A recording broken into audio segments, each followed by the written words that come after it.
ایک صحابی سے سرکار نے پوچھا کہ آپ یہ بتاؤ میں بڑا ہوں یا آپ بڑے ہیں؟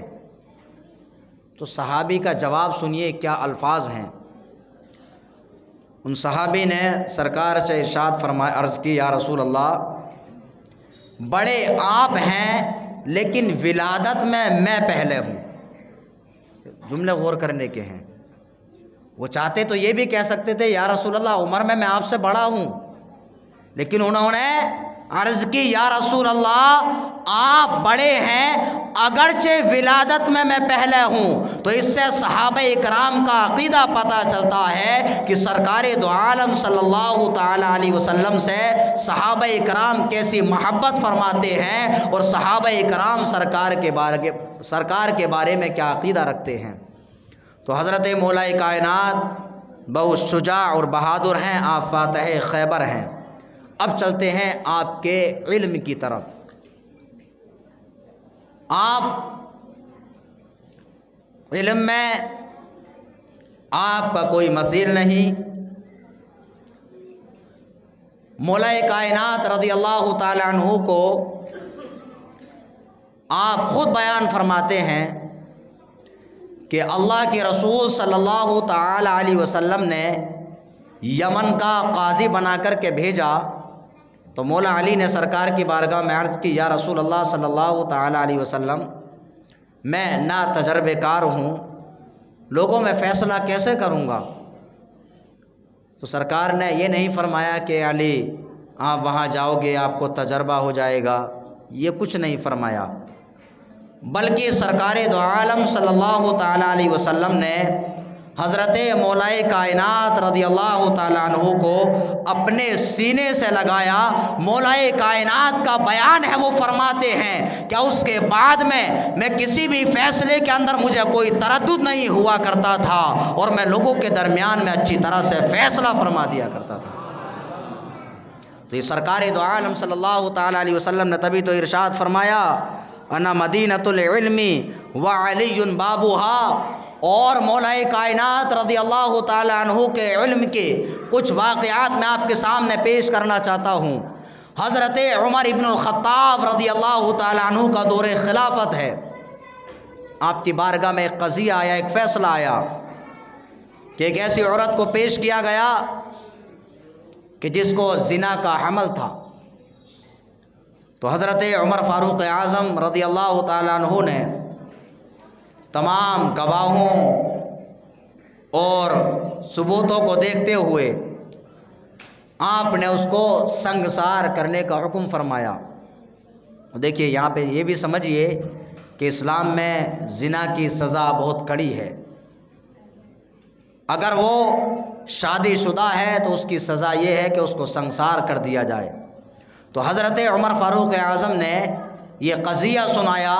مولا کائنات رضی اللہ تعالیٰ عنہ نے امیر المومنین خلیفۃ المسلمین عمر فاروق اعظم کی بارگاہ میں عرض کرتے ہیں اے امیر المومنین، میں نے اللہ کے رسول صلی اللہ تعالی علیہ وسلم کو فرماتے ہوئے سنا ہے کہ اگر کسی زانیہ کو اگر حمل رہ جائے تو اس کو سنگسار جب تک نہ کیا جائے جب تک کہ وہ حمل کو وضع نہ کر لے، اس لیے کہ گناہ کیا ہے تو زانیہ نے کیا ہے، جو پیٹ کے اندر بچہ ہے اس نے کوئی گناہ نہیں کیا ہے۔ اس وقت حضرت عمر فاروق اعظم نے فرمایا لولا علی لہلک عمر، اگر حضرت علی نہ ہوتے تو آج عمر ہلاک ہو جاتا۔ اور حضرت عمر فاروق اعظم کا بیان ہے کہ جب مولا کائنات موجود نہ ہوتے تو اگر کوئی فیصلہ میرے پاس آتا تو اس فیصلے کو کرتے ہوئے ڈرتا کہ کہیں اس فیصلے میں کوئی غلطی نہ ہو جائے۔ تو یہ مولا کائنات کا علم ہے، اور آپ کے علم کا اندازہ اس سے لگایا جا سکتا ہے کہ آپ کا علم اور آپ کی فراست، دیکھیے علم ہونا الگ ہے، اگر کوئی اسی طرح سے علم کو رٹ لے تو وہ علم تو ہے لیکن فراست نہیں۔ ایک شخص نے یمن سے کوفہ کی سرزمین پر اپنے غلام کو اپنے بیٹے کے ساتھ کسی کام سے بھیجا اور یہ دونوں لوگ کوفہ جا کر کے آپس میں جھگڑا کرنے لگتے ہیں۔ وہ لڑکا کہتا ہے یہ غلام ہے، اور غلام اس لڑکے کو کہتا ہے یہ غلام ہے، اور اس نے اس لڑکے کو بازار میں بیچنے کی کوشش کی۔ اب ہر ایک دوسرے کو غلام کہہ رہا ہے۔ یہ قضیہ امیر المومنین خلیفۃ المسلمین حضرت مولا کائنات رضی اللہ تعالیٰ عنہ کی بارگاہ میں جاتا ہے۔ اب چونکہ وہاں پر کوئی ثبوت موجود نہیں، مولا کائنات نے ارشاد فرمایا کہ 2 ہول دیوار کے اندر کیے جائیں، تو آپ کے حکم سے دیوار کے اندر 2 اتنے بڑے سوراخ کیے گئے کہ جس میں انسان جا سکے، اور آپ نے پھر ارشاد فرمایا کہ اب تم دونوں لوگ ان سوراخ کے اندر اپنے سر کو ڈالو۔ انہوں نے دونوں نے اپنے اپنے سر کو سوراخ کے اندر ڈالا۔ مولا کائنات رضی اللہ تعالی عنہ نے فرمایا کہ ان میں سے جو غلام ہے اس کو قتل کر دو۔ مولا کائنات کا اتنا فرمانا تھا کہ جو غلام تھا وہ اپنے سر کو باہر نکال لیتا ہے۔ مولا کائنات رضی اللہ تعالیٰ عنہ نے اس کو سزا دی، اور آپ نے ارشاد فرمایا، فیصلہ فرما دیا کہ یہ غلام ہے اور یہ لڑکا ہے۔ تو یہ مولا کائنات رضی اللہ تعالیٰ عنہ کے علم کے ساتھ ساتھ آپ کی فراست پر بھی دلالت کرتا ہے۔ اور اسی طرح سے مولا کائنات رضی اللہ تعالیٰ عنہ کی بارگاہ میں ایک ایسا قضیہ آیا کہ ایک شخص کا جب وصال کا وقت قریب آیا تو اس نے اپنے ساتھی سے کہا کہ میرے پاس میں یہ 10,000 درہم ہیں، جب میرا بیٹا واپس آ جائے تو جو تم چاہو اسے رکھ لینا، جو تم چاہو میرے بیٹے کو دے دینا، اور اس میں سے کچھ حصہ اپنے لیے بھی رکھ لینا۔ اب اس کا بیٹا واپس آ جاتا ہے تو یہ شخص 900 درہم اپنے پاس رکھتا ہے اور 100 درہم اس کو دیتا ہے۔ یہ قضیہ مولا کائنات رضی اللہ تعالیٰ عنہ کی بارگاہ میں جاتا ہے۔ آپ نے اس سے پوچھا تو وہ کہنے لگتا ہے کہ اس کے باپ نے مجھے وصیت کی تھی کہ جو چاہو میرے بیٹے کو دے دینا اور باقی تم رکھ لینا۔ تو مولا کائنات رضی اللہ تعالیٰ عنہ نے فرمایا کہ تم نے کتنے درہم لیے ہیں؟ اس نے کہا 900، اور اس کو 100 دیے ہیں۔ تو مولا کائنات رضی اللہ تعالیٰ عنہ نے فرمایا کہ اس کے والد نے یہ وصیت کی تھی جو تم چاہو میرے بیٹے کو دے دینا، اب تم نے 900 درہم کو چاہ لیا ہے، اس لیے 900 درہم اسے دو اور 100 درہم آپ لو۔ تو مولا کائنات کے فیصلے اور آپ کی فراست پر دلالت کرتا ہے۔ اور اسی طرح سے جو لوگ میتھ پڑھتے ہیں وہ اچھی طرح سے سمجھ پائیں گے کہ قضیہ مولا کائنات کی بارگاہ میں ایسا آتا ہے کہ 17 اونٹ ہیں اور ان اونٹوں کے 3 لوگ مالک ہیں، جن میں سے ایک شخص آدھے کا مالک ہے اور ایک شخص تہائی کا مالک ہے اور ایک شخص 90 حصے کا مالک ہے۔ اب دیکھیے اس پہ میں نے اتنا ذہن لگا کر کے پڑھا، لیکن جب حضرت مولا کائنات نے جس طرح سے فیصلہ فرمایا وہ تو سمجھ میں آ گیا، لیکن میتھ کے اعتبار سے میں ابھی تک نہیں سمجھ پایا اس کو۔ ہو سکتا ہے آپ میں سے کوئی سمجھ جائے۔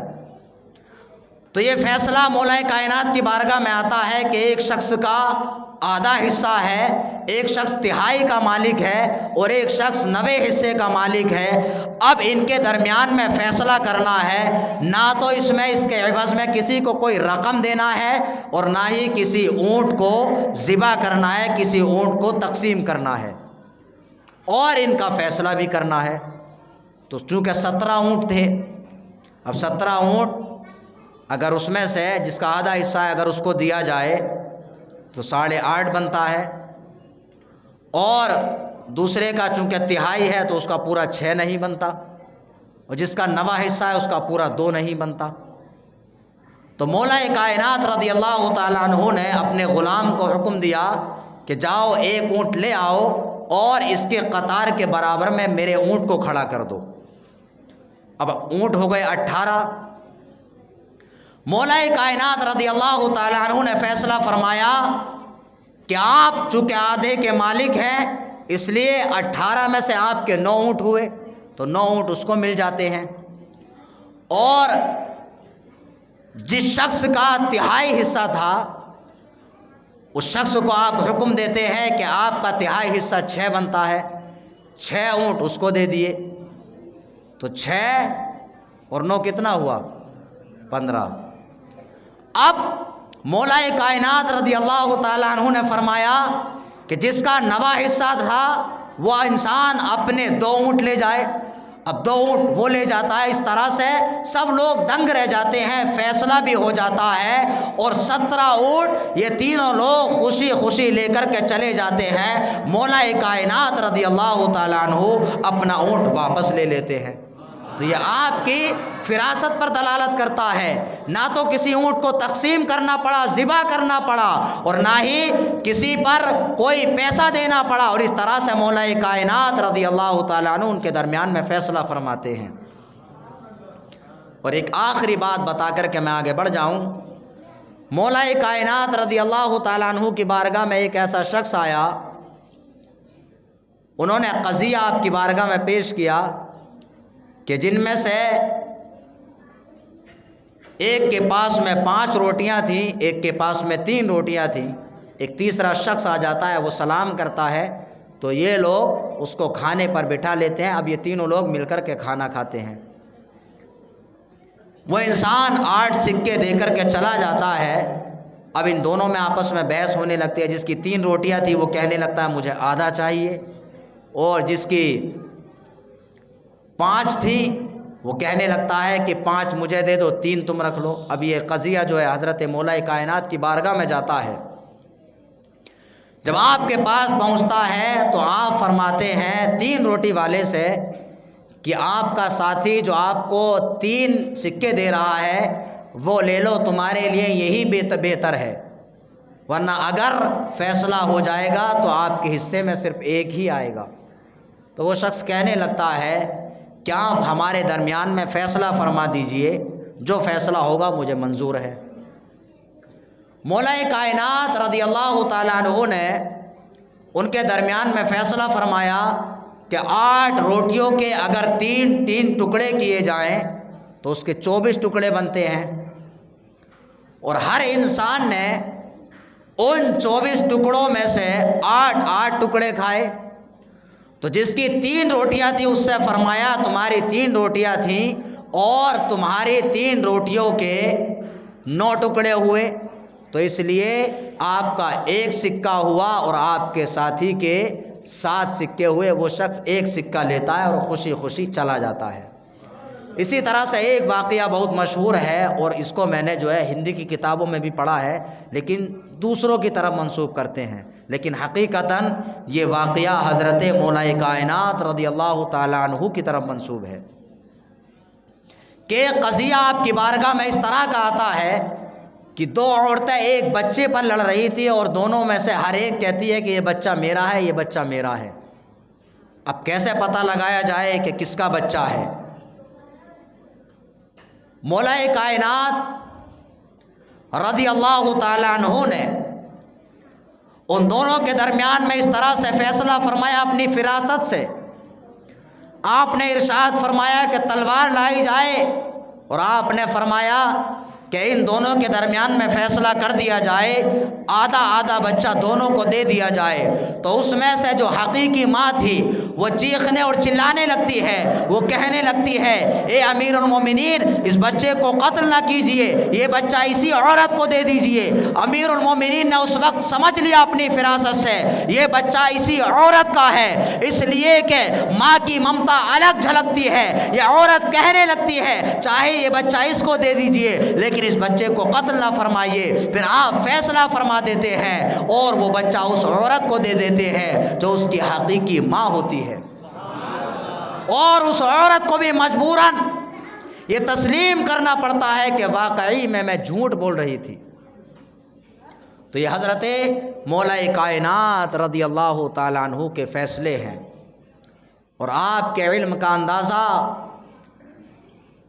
اس سے لگایا جا سکتا ہے کہ مولا کائنات رضی اللہ تعالیٰ عنہ کو اللہ تعالیٰ نے غیب کا علم بھی عطا فرمایا ہے۔ سبحان اللہ۔ اب غیب کا علم حضرت مولا علی رضی اللہ تعالیٰ عنہ نے فجر کی نماز ادا فرمائی۔ نماز ادا فرمانے کے بعد میں آپ نے ایک شخص سے فرمایا کہ آپ فلاں جگہ پر تشریف لے جاؤ، فلاں جگہ پر ایک مرد اور عورت پوری رات گزر گئی اور وہ آپس میں لڑائی اور جھگڑا کر رہے ہیں، اور ان کو بلا کر کے لے آؤ۔ ان دونوں کو بلا کر کے لایا گیا تو مولا کائنات رضی اللہ تعالیٰ عنہ نے ان سے فرمایا کہ آپ دونوں آپس میں کیوں لڑائی اور جھگڑا کر رہے ہیں؟ تو وہ لڑکا کہنے لگتا ہے کہ میرا اس سے نکاح ہوا اور مجھے اس سے نفرت ہے، اسی وجہ سے پوری رات ہمارا جھگڑا ہوتا رہا۔ پھر مولا کائنات رضی اللہ تعالیٰ عنہ نے اس عورت کو بلایا اور اس سے فرمایا کہ آپ یہ بتاؤ جھگڑا ہونے کی وجہ کیا ہے؟ وہ عورت کہتی ہے کہ میں اس شخص کو نہیں جانتی، البتہ اتنا جانتی ہوں کہ کل ہی میرا اس سے نکاح ہوا ہے، لیکن مجھے اس سے نفرت ہے۔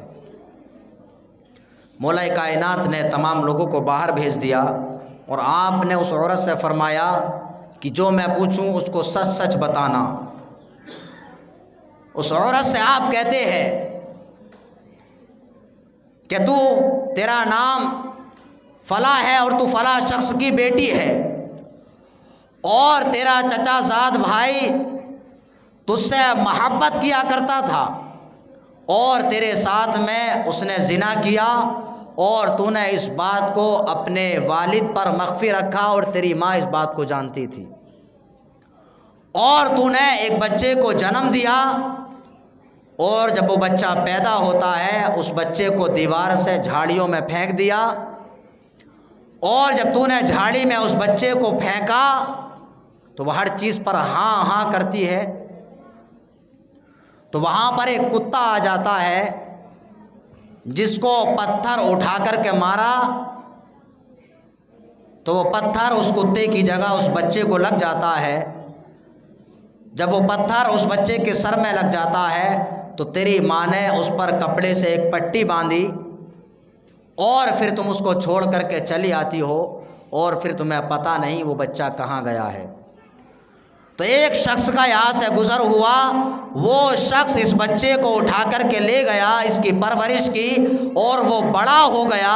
جب وہ بڑا ہو گیا کوفہ کی سرزمین پر آیا، اب اس شخص نے اب یہ جوان ہو گیا تو اس کی شادی تیرے ساتھ میں کر دی، یہ تیرا شوہر نہیں بلکہ تیرا بیٹا ہے۔ حضرات محترم، حضرت امیر المومنین علی المرتضیٰ رضی اللہ تعالیٰ عنہ نے فرمایا کہ اللہ تعالیٰ نے تجھے اس حرام کام سے محفوظ رکھا، اور یہ اب تیرا شوہر نہیں ہے بلکہ تیرا بیٹا ہے، اور اس کو لے کر کے اپنے گھر پر چلی جا۔ تو یہ عبارت جو ہے حضرت مولا کائنات رضی اللہ تعالیٰ عنہ کے علم غیب پر دلالت کرتی ہے، اس لیے کہ اس احوال کو خود اس بیٹے کی ماں تک نہیں جانتی تھی، اور حضرت مولا کائنات رضی اللہ تعالیٰ عنہ نے سرکار کی عطا سے اللہ تعالیٰ نے جو علم غیب عطا فرمایا اس کے ذریعے یہ جان لیا۔ اب اس میں غیب اور غیب ہے۔ ایک غیب یہ ہے کہ مولا کائنات نے وہاں پر بیٹھے بیٹھے جان لیا کہ پوری رات دو لوگوں میں جھگڑا ہوتا رہا، اور مولا کائنات نے ان کے احوال کو بھی جان لیا۔ تو اس سے پتہ چلتا ہے کہ اللہ تعالیٰ نے مولا کائنات کو بھی غیب کا علم عطا فرمایا ہے۔ جب مولا کائنات کے علم کا یہ عالم ہے تو سرکار دو عالم صلی اللہ تعالیٰ علیہ وسلم کے علم کا عالم کیا ہوگا؟ تو یہ مولا کائنات رضی اللہ تعالیٰ عنہ کے غیب پر بھی دلالت کرتا ہے اور آپ کے علم پر بھی دلالت کرتا ہے۔ اب آئیے چلتے ہیں حضرت علی المرتضیٰ رضی اللہ تعالیٰ عنہ کی کرامات کی طرف، جلدی جلدی آگے بڑھ جاؤں۔ مولا کائنات کا دور خلافت ہے۔ آپ کے دور خلافت میں کچھ لوگ آپ کی بارگاہ میں یہ شکایت لے کر کے آئے کہ امیر المومنین دریائے فرات میں طغیانی ہے، اس کا پانی جو ہے بہت بڑھ گیا ہے، جس سے لوگوں کو پریشانی ہو رہی ہے۔ تو مولا کائنات رضی اللہ تعالیٰ عنہ اپنے حجرے میں تشریف لے جاتے ہیں۔ وہاں آپ نے نبی کریم صلی اللہ تعالیٰ علیہ وسلم کا جبہ مبارک زیبتن فرمایا، عصائے مبارک ہاتھ میں لیا، آپ نے اپنے سر پر عمامہ باندھا اور آپ دریائے فرات کی طرف چل پڑتے ہیں۔ آپ دریائے فرات پر پہنچتے ہیں اور آپ جب دریائے فرات پر پہنچتے ہیں تو آپ نے دریائے فرات کی طرف اپنے عصائے مبارک سے اشارہ فرمایا۔ آپ کا اشارہ فرمانا تھا دریائے فرات کا پانی کم ہو جاتا ہے۔ آپ نے لوگوں سے پوچھا کہ اتنا بس کافی ہے؟ لوگوں نے کہا کہ امیر المومنین اور کم ہونا چاہیے۔ آپ نے پھر اشارہ فرمایا، دریائے فرات کا پانی پھر کم ہو جاتا ہے۔ اس طرح سے 3 بالشت پانی کم ہو جاتا ہے اور اس کے بعد میں دریائے فرات سے کسی کو کوئی پریشانی نہیں ہوتی ہے۔ تو یہ حضرت مولا کائنات رضی اللہ تعالیٰ عنہ ہے۔ جیسا کہ میں نے شروع میں بتایا کہ خلیفہ وہ ہوتا ہے کہ جس کو اللہ تعالیٰ صرف انسانوں پر تسلط عطا نہیں فرماتا ہے بلکہ اس کو پانیوں پر بھی تسلط عطا فرماتا ہے، زمین پر بھی تسلط عطا فرماتا ہے۔ حضرت مولا کائنات نے اشارہ فرمایا اور پانی کم ہو جاتا ہے۔ یہ حضرت مولا کائنات کی کرامت اور آپ کے اختیار پر دلالت کرتا ہے۔ سبحان اللہ۔ اور اسی طرح سے جنگ صفین کے موقع پر جب آپ کے قافلے پر پانی ختم ہو جاتا ہے، لوگ آپ کی بارگاہ میں پانی کی شکایت کرتے ہیں کہ امیر المومنین پانی ختم ہو گیا ہے۔ وہاں پر ایک گرجا گھر موجود تھا، ان سے پوچھا یہاں سے پانی کتنا دور ہے؟ تو اس شخص نے کہا کہ یہاں سے پانی 4 میل کی دوری پر ہے۔ تو ان لوگوں نے کہا کہ امیر المومنین اس طرح سے تو ہم ہلاک ہو جائیں گے۔ تو حضرت علی رضی اللہ تعالیٰ عنہ نے زمین کھودنے کے بارے میں ارشاد فرمایا۔ تو وہ لوگ جہاں پر مولا کائنات نے فرمایا وہاں پر زمین کو کھودتے ہیں۔ جب زمین کو کھودتے ہیں تو کچھ دوری پر ایک پتھر نمودار ہوتا ہے، ایک پتھر نکلتا ہے۔ تو ان لوگوں نے کوشش کی پتھر کو اٹھانے کی کہ شاید اس پتھر کے نیچے پانی ہو، لیکن وہ لوگ اس پتھر کو نہیں اٹھا پاتے ہیں۔ مولا کائنات رضی اللہ تعالیٰ عنہ آپ اپنی آستین کو اوپر چڑھاتے ہیں اور اس پتھر میں انگلی ڈال کر کے آپ آنے واحد میں اس پتھر کو وہاں سے اٹھا کر کے نکال دیتے ہیں اور اس کے نیچے کیا دیکھتے ہیں؟ صاف شفاف پانی ہے اور میٹھا پانی ہے۔ آپ کے ساتھیوں کا بیان ہے کہ اس سے پہلے اتنا اچھا پانی ہم نے کبھی نہیں پیا۔ حضرت مولا کائنات رضی اللہ تعالیٰ عنہ کی یہ کرامت ہے، آپ نے اپنے علم کے ذریعے یہ بھی جان لیا یہاں پر پانی ہے، تو یہ آپ کے علم غیب اور آپ کے علم پر دلالت کرتا ہے۔ اور مولا کائنات کا اس پتھر کو آنے واحد میں اٹھا کر کے نکال دینا یہ مولا کائنات کی قوت اور طاقت پر دلالت کرتا ہے۔ جب یہ ماجرا گرجا گھر کا پادری دیکھتا ہے، وہاں کا راہب دیکھتا ہے، راہب دیکھنے کے بعد میں آپ کے پاس آتا ہے اور پاس آ کر کے کہتا ہے کہ آپ نبی ہیں؟ مولا کائنات فرماتے ہیں کہ میں نبی نہیں ہوں۔ تو اس نے کہا کہ آپ اللہ کے نبی کے داماد ہیں، تو مولا کائنات نے فرمایا کہ میں ہاں اللہ کے نبی صلی اللہ تعالی علیہ وسلم کا داماد ہوں۔ تو اس شخص نے کہا کہ آپ اپنا ہاتھ بڑھائیے اور کلمہ طیبہ پڑھا کر کے مسلمان بنا دیجیے۔ اب یہ راہب شخص مسلمان ہو جاتا ہے۔ مولا کائنات فرماتے ہیں کیا بات ہے، اتنے دن ہوئے آپ مسلمان نہیں ہوئے اور آپ اب مسلمان ہوئے ہیں؟ تو اس شخص نے کہا کہ میں نے کتب سماویہ میں پڑھا ہے اور آج میرے ایمان لانے کا وقت آ گیا، جس کا مجھے انتظار تھا اب وہ وقت پورا ہو گیا، اس لیے کہ میں نے کتب سماویہ میں پڑھا ہے کہ اس پتھر کو وہی اٹھائے گا جو اللہ کا نبی یا اللہ کے نبی کا داماد ہوگا۔ اس لیے میں نے جان لیا یا تو یہ اللہ کے نبی ہیں یا اللہ کے نبی کے داماد ہیں اور میرا وقت پورا ہو گیا، اس لیے میں نے کلمہ پڑھ کر کے اسلام کو قبول کر لیا ہے۔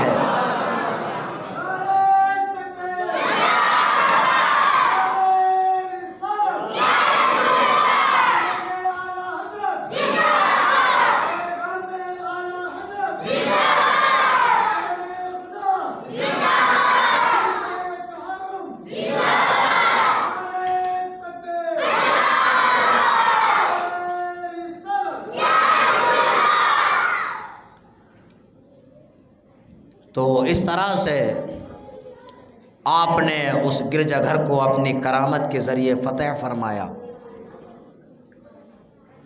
مولا کائنات نے جب اتنا سنا تو آپ روتے ہیں، اور رونے کا سبب یہ ہے کہ اللہ تعالیٰ نے اس سے یہ بھی ثابت ہوا کہ اللہ تعالیٰ نے مولا کائنات کا ذکر کتب سابقہ میں بھی فرمایا ہے۔ اب آئیے چلتے ہیں مولا کائنات رضی اللہ تعالیٰ عنہ کی خلافت کی طرف۔ جب ذی الحجہ کے ایام تشریق 35 ہجری میں عثمان غنی رضی اللہ تعالیٰ عنہ کو شہید کر دیا جاتا ہے،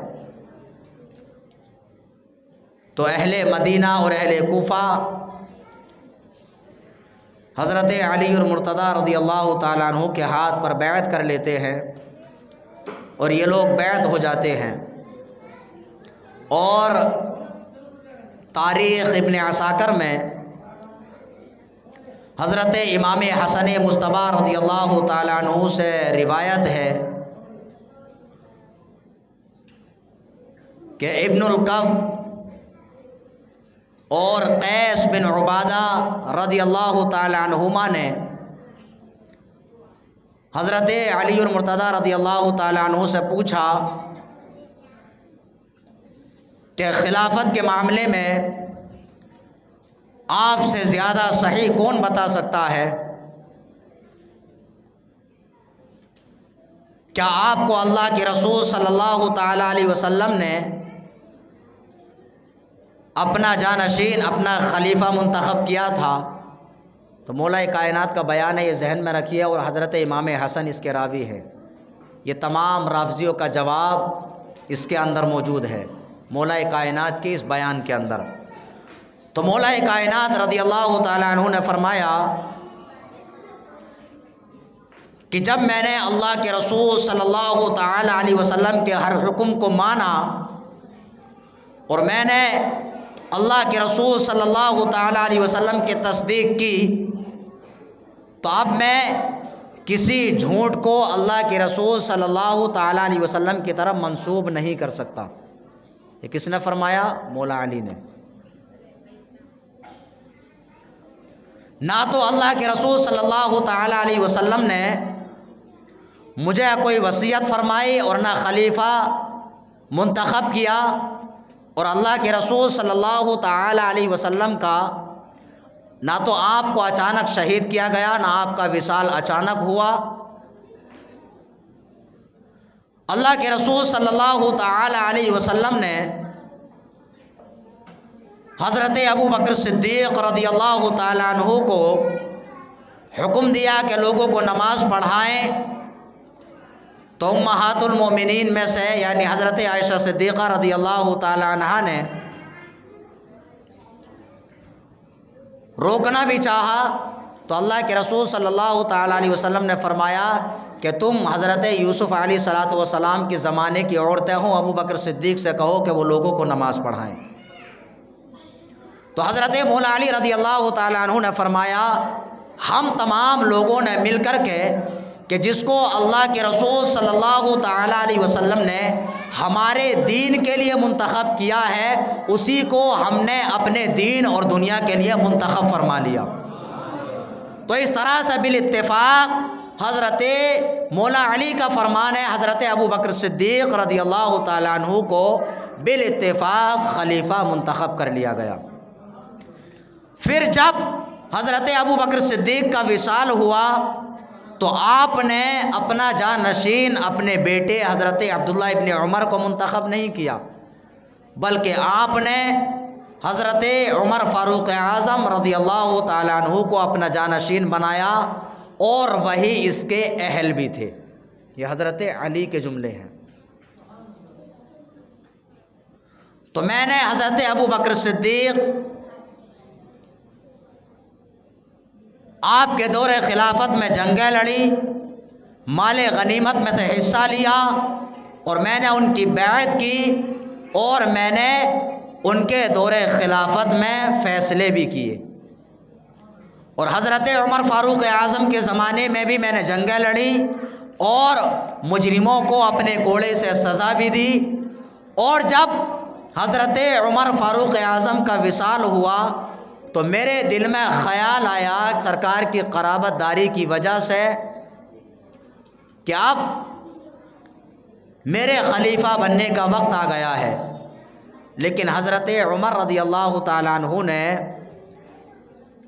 ہم 6 لوگوں کی کمیٹی بنائی، جس میں سے میں بھی تھا۔ تو حضرت عبد الرحمن بن عوف رضی اللہ تعالیٰ عنہ نے مجھ سے بیعت کے بارے میں کہا اور اطاعت دونوں کے بارے میں کہا، لیکن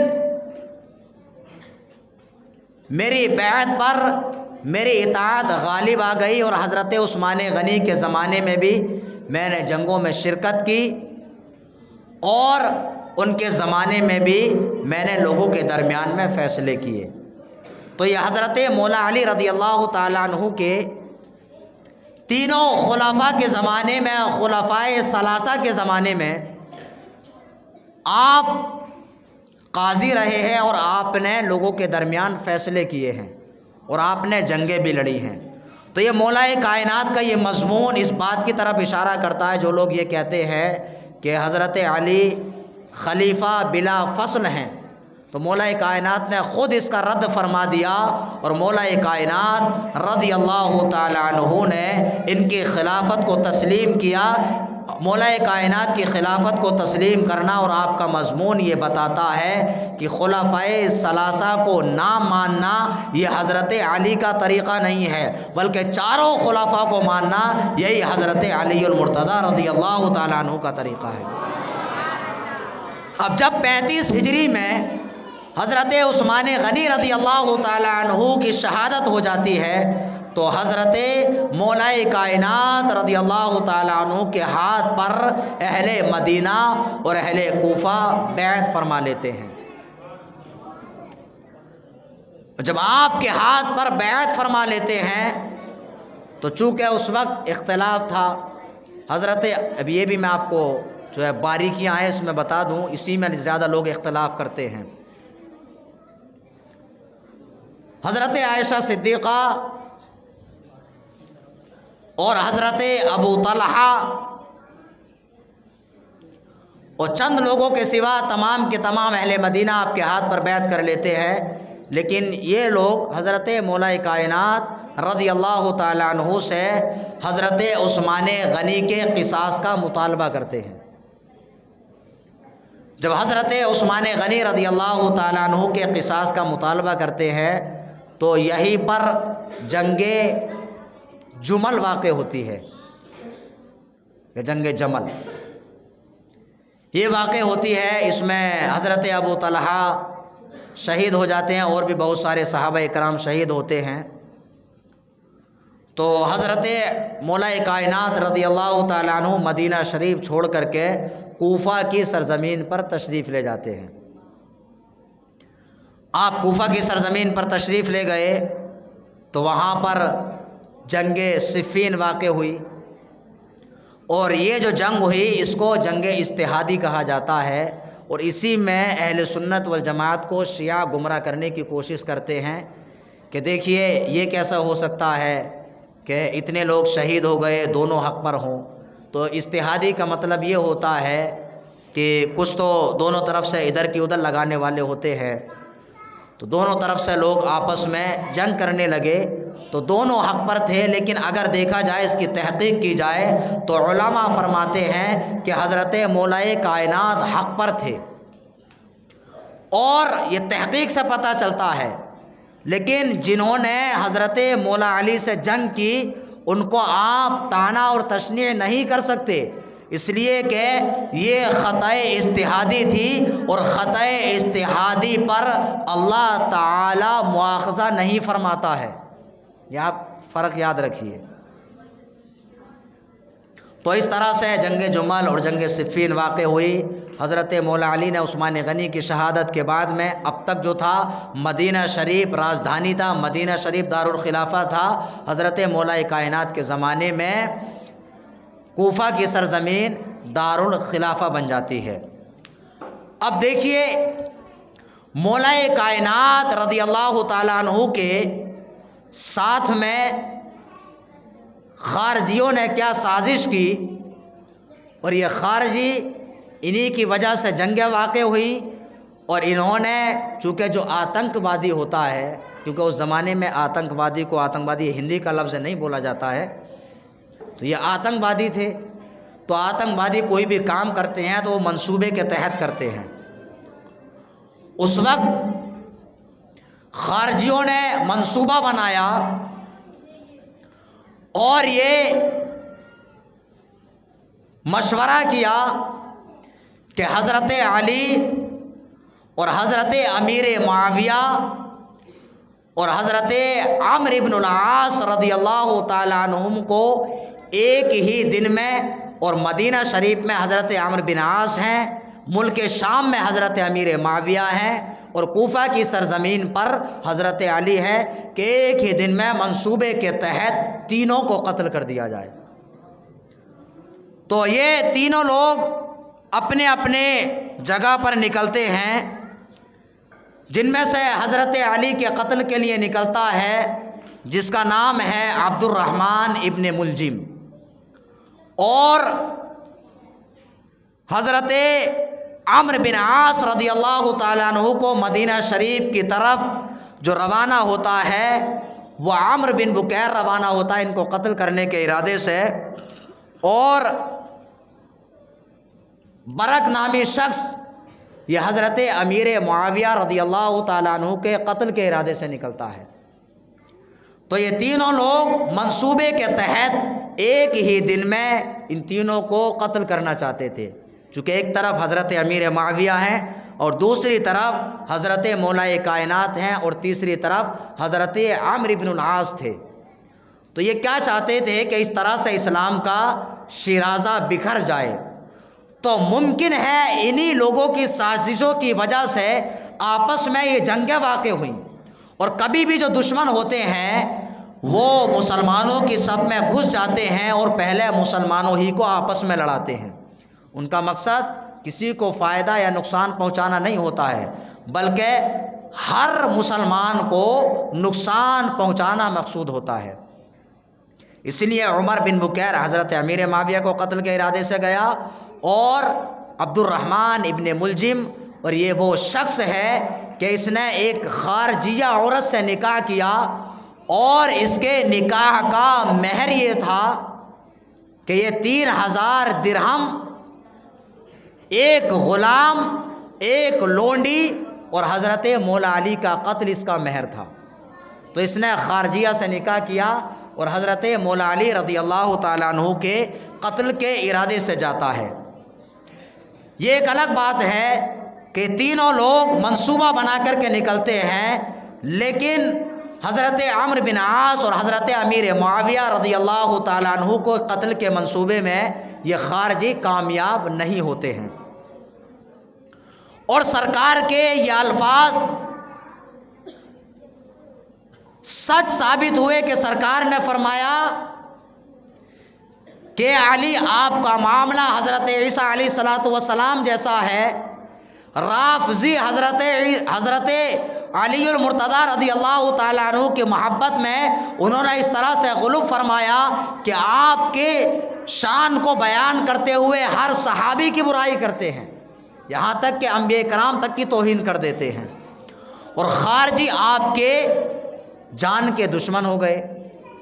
تو ابن ملجم کے جس کا مہر یہ تھا کہ حضرت علی اور مرتضیٰ کو قتل کرنا یہ منصوبے کے تحت جاتا ہے، اور وہ تاریخ رمضان المبارک کی 17 تاریخ تھی، 17 تاریخ میں جاتا ہے، اور حضرت علی کی یہ عادت کریمہ تھی کہ جب آپ نماز کے لیے تشریف لاتے تو آپ لوگوں کو جگایا کرتے تھے۔ تو ابن ملجم یہ ایک جگہ پر چھپ کر کے کھڑا ہو جاتا ہے اور حضرت علی المرتضیٰ رضی اللہ تعالیٰ عنہ پر اتنا سخت وار کرتا ہے کہ مولا کائنات رضی اللہ تعالیٰ عنہ کی کن پٹی سے جا کر کے آپ کے دماغ تک پہنچ جاتا ہے، جس سے مولا کائنات رضی اللہ تعالیٰ عنہ پر جب زخم لگتا ہے تو قربان جائیے مولا کائنات کی شان پر اس وقت آپ یہ نہیں کہتے ہائے افسوس میرا کیا ہوگا، بلکہ آپ نے فرمایا فزت برب الکعبہ، رب کعبہ کی قسم میں کامیاب ہو گیا، اس لیے کہ صحابہ کرام شہادت کی تمنا رکھتے ہیں۔ مولا کائنات رضی اللہ تعالیٰ عنہ کو اس طرح سے 17 تاریخ یا 19 تاریخ میں آپ کو زخمی کیا گیا، 2 دن تک آپ بقید حیات رہے، اور آپ نے 21 رمضان المبارک 40 ہجری میں آپ نے وفات فرمائی۔ انا للہ و انا الیہ راجعون۔ اس طرح سے مولا کائنات رضی اللہ تعالیٰ عنہ کی شہادت ہو جاتی ہے۔ اور عبد الرحمن ابن ملجم اس کو حضرت امام حسن مصطفیٰ رضی اللہ تعالیٰ عنہ نے قتل کر دیا، اور اس سے مولا کائنات رضی اللہ تعالیٰ عنہ کا قصاص لیا۔ اب بات آتی ہے آپ کے مزار مبارک کی کہ آپ کا مزار کہاں ہے۔ دیکھیے اس میں بہت اختلاف ہے۔ اس میں ایک روایت یہ ہے کہ حضرت مولا کائنات رضی اللہ تعالیٰ عنہ کی قبر کو پوشیدہ رکھا گیا، اور پوشیدہ اس لیے رکھا گیا کہ خارجی آپ کے اتنے دشمن تھے کہ کہیں مولا کائنات رضی اللہ تعالیٰ عنہ کے جسم کی بے ادبی نہ کریں، اس لیے آپ کے قبر مبارک کو پوشیدہ رکھا گیا۔ اور اس میں ایک روایت یہ ملتی ہے کہ حضرت علی المرتضیٰ رضی اللہ تعالیٰ عنہ کے جسم اطہر کو کوفہ سے خفیہ طور پر منتقل کر کے مدینہ شریف میں دفن کیا گیا۔ اور اس میں ایک روایت یہ بھی ملتی ہے کہ رات کا وقت تھا، مدینہ شریف کی طرف اونٹنی پر آپ کے جسم اطہر کو رکھا جاتا ہے، تو جس سے وہ اونٹنی رات کا اندھیرا تھا وہاں سے چلی جاتی ہے، اور پھر وہ اونٹنی نہیں ملتی ہے، غائب ہو جاتی ہے۔ تو اس طرح سے مولا کائنات رضی اللہ تعالیٰ عنہ کو جب تلاش کیا جاتا ہے تو سواری مل جاتی ہے، لیکن مولا کائنات رضی اللہ تعالیٰ عنہ نہیں ملتے ہیں۔ تو مولا کائنات اس طرح سے آسمانوں میں آج بھی آپ کا جسم اطہر موجود ہے۔ بہرحال اس میں اختلاف ہے، لیکن بتایا ہی جاتا ہے کہ مولا علی رضی اللہ تعالیٰ عنہ کا مزار مبارک نجف شریف میں ہے، اور اس کے احوال کو اللہ تعالیٰ ہی بہتر جانتا ہے، یہ ہم پر پوشیدہ رکھا گیا ہے۔ تو اس طرح سے مولا کائنات رضی اللہ تعالیٰ عنہ نے 4 سال کچھ مہینے آپ نے امور خلافت کو انجام دیا اور 40 ہجری 21 رمضان المبارک میں آپ نے وصال فرمایا۔ اس کے بعد حضرت امام حسن مجتبیٰ رضی اللہ تعالیٰ عنہ مسند خلافت پر جلوہ افروز ہوتے ہیں، اور کس طرح سے امیر معاویہ اور حضرت امام حسن کے درمیان صلح ہوتی ہے انشاءاللہ العظیم کل آپ کے سامنے پیش کیا جائے گا۔ پروردگار عالم ہم تمام کو عمل کی توفیق عطا فرمائے۔ پروردگار عالم ہم تمام کو خلفائے راشدین سے محبت کرنے کی توفیق عطا فرمائے۔ آمین۔ وآخر دعوانا ان الحمد للہ رب العالمین۔ السلام علیکم ورحمۃ اللہ وبرکاتہ۔